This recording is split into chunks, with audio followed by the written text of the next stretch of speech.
Achikaratu. Me ya faru? An yi zabe Achikaratu namu ya samu. Na ku ya samu to sai me? Za mu je garin mu fa Achikaratu mu yi celebration fa. To Allah ya kai lafiya sai ku yi ta tafiya. Ba za ka zo mu je ba Achikaratu. In je ta yi me? Ka zo mu je garin mu yi celebration. Za a ci nama fa. Nama? Ai kwanan mana ci. Wallahi za a ci nama. Kaga za mu ci naman kare. Subhanallahi sannu. Naman kare Achikaratu. Naman kare. Kai dama yanzu kana ci naman kare? Achikaratu idan naman kare ya ji magi akwai daɗi ba. A ci lafiya. Ba za ka zo mu je garin mu ba Achikaratu. Don ƙwarka ka mun shiru. Naman kare akwai daɗi ba. Ka mun shiru ba za a ci ba ka je ka ci. Naman akwai yanan sanuwa da suka ci naman kare. Wannan mai rogon bakin nan.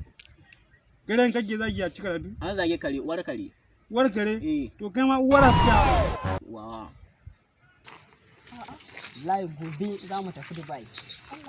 Ki shirya kawai sai mu je da ke. Wallahi ina kan nan kin zan dan tura miki ko da ta TV dan su ne sai ki dan yi manage ko? Kai gashi ban bada account ban bude account number. Ki bude account ba? Cash to ni kuma gashi matsalan cash din da nake da shi dollars ne wallahi. Ko za ki iya canji kawai sai in baki. Ka daina zagi mu fa Achikaratu. An zage ku. Ka daina zagi mu fa Achikaratu. Allah ya shiru dan malam kai. Waran can fa ya ƙara ka ga yake sayarwa ba?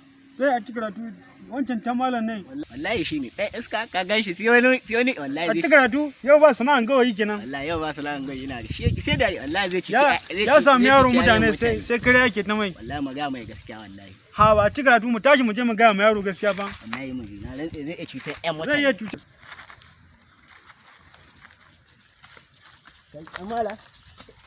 Amala Me ya faru?